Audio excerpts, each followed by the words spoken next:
Assalamualaikum warahmatullahi wabarakatuh. Nama saya Citra Bani Purwaningsih. Saya dari kelas MN22C. Saya di sini akan mempresentasikan tentang uang dan lembaga keuangan.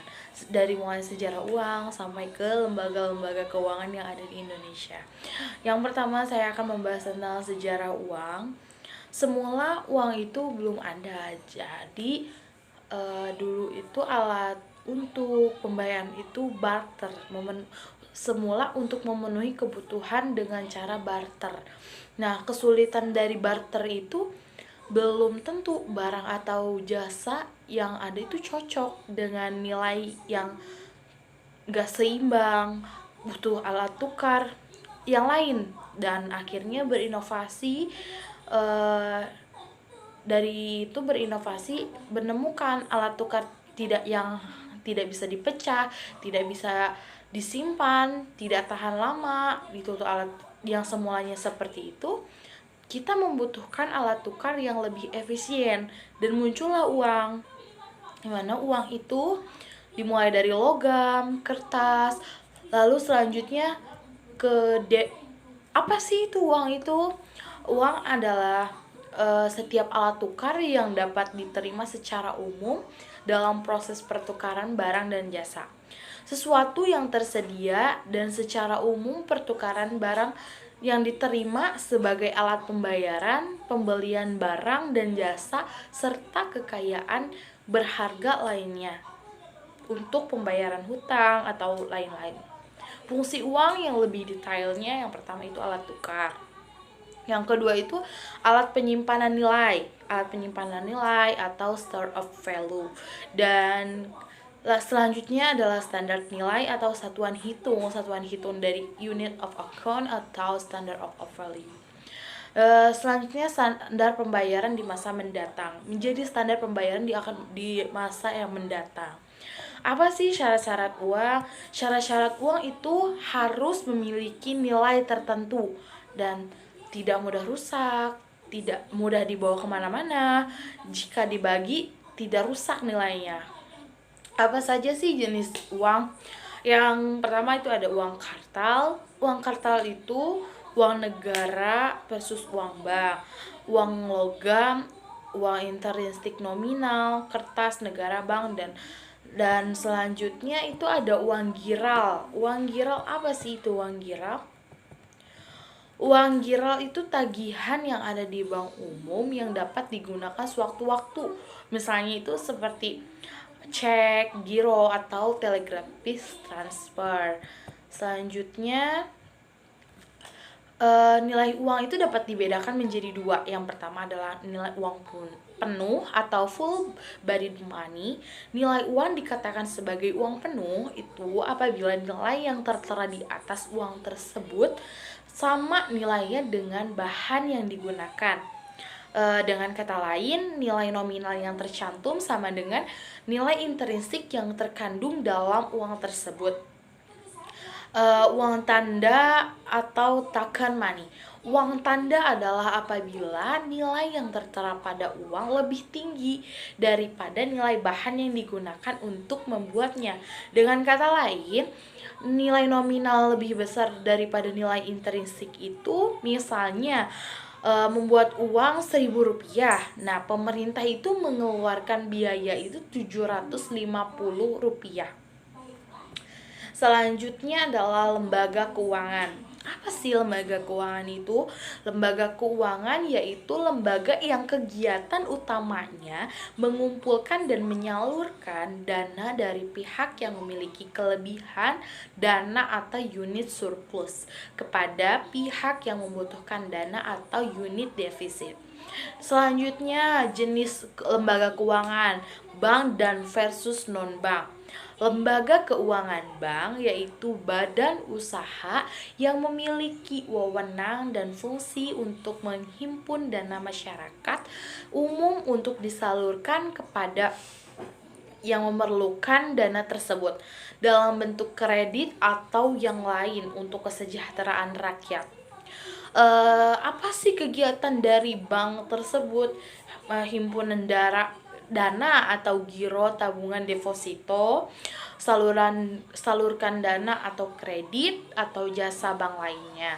Selanjutnya jenis bank umum. Jenis bank umum yaitu yang berfungsi yaitu menyalurkan dana, memberikan jasa-jasa transfer, letter of credit, kegiatan di pasar modal atau pinjam emisi underwriter atau pedagang sekuitas, dealer, wali amanat atau trustee dan pinjaman guarantor. Bank umum merupakan bank pencipta uang giral. Bank umum itu bank pencipta uang giral. Bank Perkreditan Rakyat atau BPR itu yang fungsinya hampir sama dengan bank umum, namun BPR itu dilarang melakukan clearing atau menerima simpanan giro, melakukan kegiatan pengasuransian dan melakukan falas. Selanjutnya bank sentral. Banknya hanya satu di setiap negara. Pemegang atau pengatur kebijakan perbankan.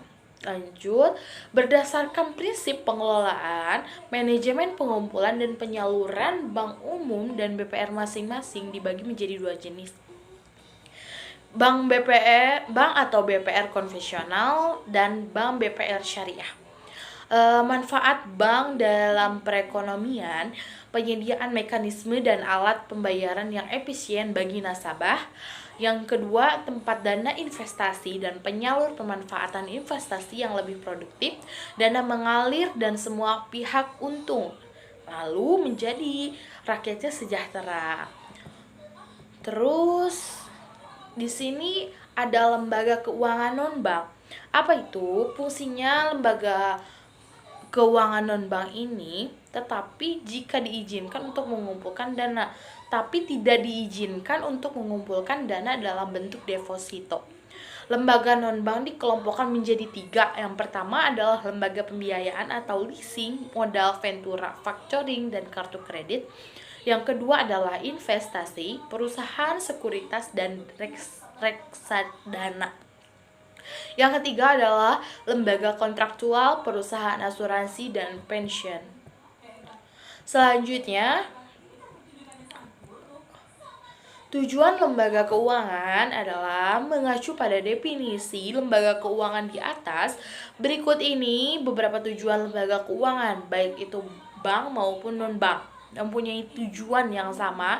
Yang pertama adalah bank menghimpun dana dari masyarakat dengan mengalurkan dokumen berharga seperti sehingga dana masyarakat lebih aman. Yang kedua adalah bank menyalurkan kembali dana yang terhimpun tersebut dan digunakan untuk dalam pembiayaan di bidang ekonomi dan pembangunan. Yang ketiga adalah bank memberikan bantuan modal dalam bentuk kredit kepada masyarakat atau perusahaan untuk modal usaha. Yang keempat, pengadaian memberikan pinjaman kepada nasabah dengan jaminan barang tertentu atau surat berharga. Yang kelima, koperasi memberikan jasa simpan pinjam bagi para anggotanya agar penggunaan uang lebih produktif dan anggotanya terbebas dari rentenir. Selanjutnya, untuk bank sentral. Bank sentral itu yang di Indonesia itu BI ya, Bank Indonesia. Mengapa perlu ada bank sentral? Gejolak ekonomi masyarakat itu butuh peran pemerintah, otoritas moneter untuk butuh lembaga negara yang berhak atas otoritas moneter tersebut. Nah, bank sentral ini pemegang hak otomatis moneter. Fungsi dari bank sentral itu sendiri, yang pertama mengedarkan mata uang, yang kedua stabilitas nilai uang, pengarah sistem perbankan, pelaksanaan kebijakan moneter, promosi regulasi, dan surprise perbankan. Bank dan penasehat bagi pemerintah yang mengatur sirkulasi uang dan kredit, sumber likuiditas bagi sistem perbankan dan finansial, memonitor dan mengelola neraca pembayaran dan nilai tukar. Selanjutnya, tugas bank sentral adalah sebagai penasehat dan pemberi bantuan pengelolaan keuangan pemerintah. Yang selanjutnya, bank Banknya adalah bank penentu dan pelaksanaan kebijakan moneter, di mana pengawasan evaluasi dan pembinaan perbankan, pengenangan transaksi giro antar bank wilayah negara, melakukan riset-riset ekonomi. Nah, itu beberapa penjelasan dari uang dan lembaga keuangan. Sekian dari saya. Jika ada kritik dan saran, saya menerima itu. Eh, Terima kasih. Wassalamualaikum warahmatullahi wabarakatuh.